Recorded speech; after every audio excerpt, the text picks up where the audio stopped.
नमस्ते। मैं ठाकुर देवराज सिंह, श्री शंकराचार्य महाविद्यालय Junwani Bhilai, department of computer science. आज मैं आपको रिकर्सन के बारे में बताऊंगा। तो रिकर्सन क्या होता है? फंक्शन हमने पिछले क्लास में फंक्शन के बारे में पढ़ा। आज मैं आपको रिकर्सन के बारे में बता रहा हूँ। रिकर्सन में होता क्या है कि जब फंक्शन, अभी तक हमने जो देखा फंक्शन, वाइड मेन ने किसको कॉल किया था? वैल्यू को या प्रिंट लाइन फंक्शन को। मगर यहाँ पर क्या होगा कि जो मेन फंक्शन है वो कॉल करेगा स्वयं को। यानी कि मेन फंक्शन जब मेन को कॉल करेगा तो रिकर्सन। इसी प्रकार से फैक्टोरियल फंक्शन फैक्टोरियल को कॉल करेगा। तो जब स्वयं के नाम को ही कॉल करता है, कॉल इटसेल्फ, तब हम कहते हैं, उस प्रोसीजर को हम कहते हैं रिकर्सन। तो ये होता है रिकर्सन। रिकर्सन मतलब होता है function call itself. Main main को कॉल कर रहा है, फैक्टोरियल फैक्टोरियल कॉल कर रहा है। तो इस टाइप के चीज़ों को क्या हम कहते हैं? रिकर्सन। तो रिकर्सन यहाँ पे क्या, जैसे कि यहाँ पे एग्जांपल देखें, मेन लिखा हुआ है, प्रिंट लिखा हुआ है। This is an example of recursion. Just simple सा चीज डबल कोट्स लिखा है, यानी प्रिंट एफ यूज हो रहा है। यानी कि यहाँ पे क्या हो रहा है कि जो लिखा हुआ है वो प्रिंट होगा। मगर जस्ट क्या हुआ, यहाँ पर मेन फंक्शन फिर से कॉल कर दिया, यानी पूरी कोडिंग फिर से नीचे आ जा रही है। तो इसके नीचे भी क्या हो जाएगा? प्रिंट एफ फिर से आ जाएगा और फिर मेन आ जाएगा। फिर मेन आएगा, मेन के नीचे फिर से ये प्रोसेसर क्या होगा? This is example of recursion, this is example of recursion, this is example of recursion, this is example of recursion. ये कंटिन्यू चलता रहेगा जब तक इसमें कोई कंडीशन बंद करने, क्योंकि क्या हो रहा है, मेन फंक्शन मेन को कॉल करेगा तो फिर से नीचे मेन आ जाएगा। मेन को फिर कॉल करेगा, फिर से वही कोडिंग आएगी, फिर से मेन आएगा। ऐसा करते करते करते करते ये चीज़ प्रोसेस चलता जाता है और एक स्थिति ऐसी आती है कि हमारा जो सिस्टम होता है वो हैंग हो जाता है। क्योंकि यहाँ पर हमने क्या किया, बंद करने के, हमने जस्ट एग्जांपल दिया हुआ है किस चीज़ का? रिकर्सन का। रिकर्सन का मतलब होता है फंक्शन कॉल इटसेल्फ, अपने आप को कॉल कर रहा है यानी आउटपुट दे रहा है, और वो चीज़ें क्या हो रही है? एग्जीक्यूट होती जा रही है। कब तक? जब तक प्रोसीजर चलते रहता है। फिर तो इसके रोकने के लिए क्या करना है? तो यहाँ पे हम लोग क्या कर रहे हैं, फैक्टोरियल वाला फंक्शन बना रहे हैं। फैक्टोरियल में क्या, फैक्टोरियल एन लिखे हैं, एक वेरिएबल बना दिए हैं fact. If n is equal to one तो रिटर्न वन, नहीं तो fact fact is equal to n into factorial n minus one. जैसे मान लीजिए एन की वैल्यू क्या हुई, 5, तो यहाँ पर कितना हो जाएगा, 4।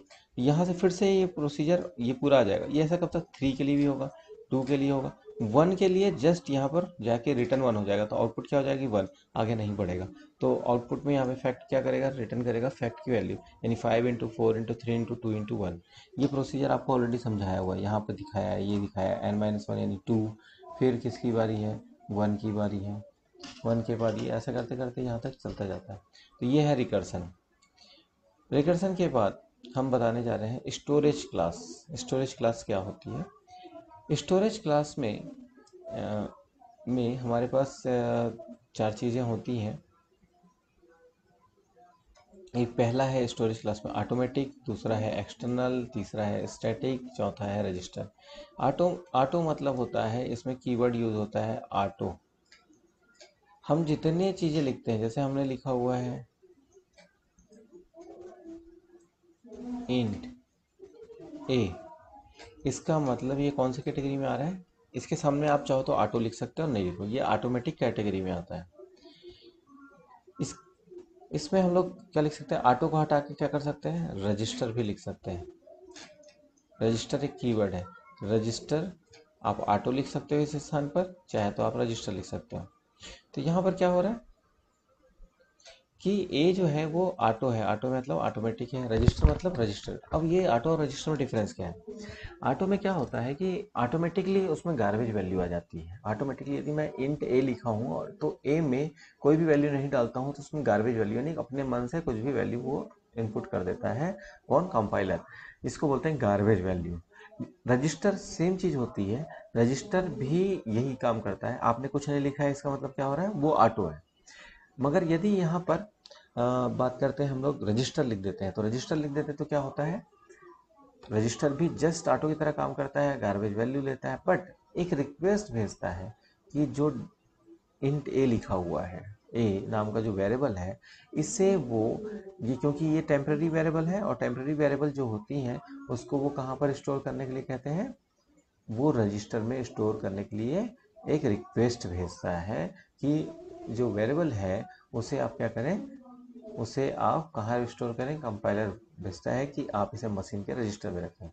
मेमोरी में क्या हो सकता है? रैम में भी स्टोर होता है। मगर रजिस्टर में इसका यूज होता है। यहाँ पर देखें, we can tell the compiler, compiler को हम कह सकते हैं कि variable should be kept in one of the machine register, किसी एक, instead of keeping the memory, RAM में स्टोर होता है। क्यों, ऐसा क्यों? Where the normal variable store, जहाँ स्टोर होती है वहां मत इसको, since register access is much faster than memory access, इससे प्रोग्राम की स्पीड बढ़ जाती है। यदि हम रजिस्टर में स्टोर करते हैं तो क्या होती है, प्रोग्राम की स्पीड बढ़ जाती है। इसीलिए आप ऑटो की जगह क्या यूज़ कर सकते हैं, स्पीड बढ़ाने के लिए आप क्या कर सकते हैं, रजिस्टर का यूज़ करते हैं। यहाँ लिखा हुआ much faster than memory access keeping frequently access variable, ऐसे वेरिएबल को रखिए जो ज़्यादातर यूज़ होता है। जैसे वेरिएबल लूपिंग में जो वेरिएबल्स का यूज़ हो रहा है, वहाँ पर आप क्या कर सकते हैं, रजिस्टर का यूज़ कर सकते हैं, क्योंकि वो बार बार यूज़ हो रहा है। तो बार बार यूज़ हो रहा है तो क्या होगा, लूपिंग में, तो उसको रख दीजिए कहाँ पर, रैम की जगह वो, तो उससे क्या होती है, आपकी स्पीड जो होती है वो थोड़ा सा फास्ट हो जाती है। तो ये है हमारे सामने रजिस्टर के बारे में। तो मैंने आपको ऑटो भी बता दिया, रजिस्टर भी बता दिया। अब हमारे सामने आता है स्टैटिक। स्टैटिक क्या होता है? अब स्टैटिक में क्या होता है, static by default garbage value नहीं, यदि हमने कोई भी वेरिएबल में वैल्यू नहीं दिया है तो वो स्टैटिक में वैल्यू में जीरो स्टोर करता है। तो जीरो स्टोर करने का फ़ायदा ये होता है कि, दूसरी बात ये कि मान लीजिए फर्स्ट टाइम पर जीरो, यदि मान लो मैंने ऑटो लिखा, उसमें ए की वैल्यू 5 लिख दी, तो हर बार वो 5 से स्टार्ट करेगा, हर बार 5 से स्टार्ट करेगा। मगर जितने बार रन हो रहा है, मान लीजिए लूप के अंदर डाल दे रहे हैं, तो वो फर्स्ट 1 हुआ, फिर दूसरे बार फंक्शन कॉल कर रहे हैं तो वो क्या कर रहा है, 2 से नहीं स्टार्ट करेगा, फिर से 1 से स्टार्ट करेगा। मगर स्टैटिक में चीज़ रहती है कि प्रीवियस वैल्यू को नहीं खोता। मान लीजिए हम 5 हो गया, ए की वैल्यू 0 से 5 हो गया, तो वो 5 जो होती है 0 से क्या हो गया, 5 हो गया, तो वो स्टार्ट नेक्स्ट टाइम 5 से स्टार्ट करेगा, ना कि 0 से। मगर यहीं पर ऑटो में क्या करेगा, यदि आपने 0 मेंशन कर दिया तो हर बार 0 से स्टार्ट करेगा।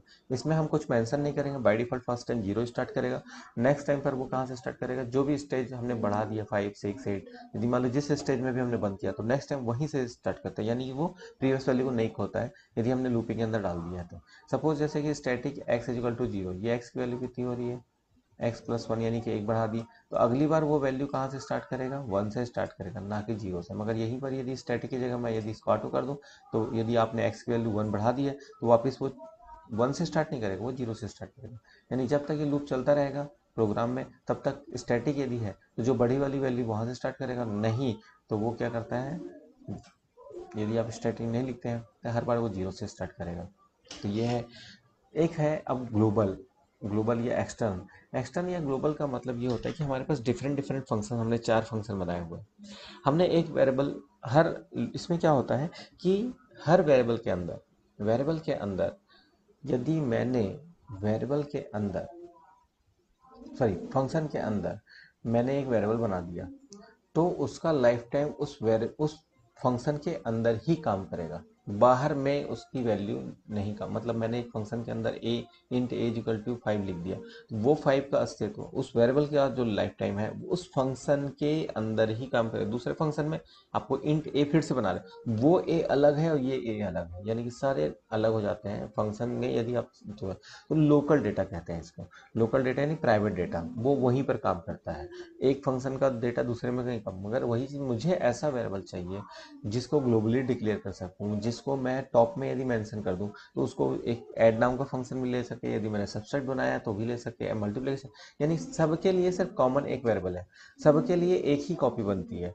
तो उस चीज़ के लिए हम यहाँ पे क्या यूज़ करते हैं, ग्लोबल। तो ग्लोबल में क्या होता है कि यदि हमने ए नाम का वेरिएबल बना दिया है तो ए नाम का वेरिएबल ऐड में भी जाएगा, ए नाम का वेरिएबल बी सब्सट्रैक्ट में भी जाएगा, ए नाम का वेरिएबल जो है मल्टीप्लिकेशन में भी जाएगा, ए नाम का वेरिएबल जो है वो डिवीजन में भी जाएगा। तो हम एक वेरिएबल को पूरे प्रोग्राम में हम लोग यूज़ कर सकते हैं, जिसके लिए हम लोग क्या बनाते हैं, ग्लोबल। तो ग्लोबल बनाने के लिए हम लोग क्या करते हैं, वाइड मेन के ऊपर जहाँ हेडर फाइल लिखते हैं उसके बाद जो ग्लोबल सेक्शन का जो जगह होता है उस जगह में हम लोग उस चीज़ को लिख सकते हैं। तो ये है हमारे सामने ग्लोबल। तो इस प्रकार से मैंने ये बता दिया आपको। तो आज की क्लास में इतना ही दोस्तों।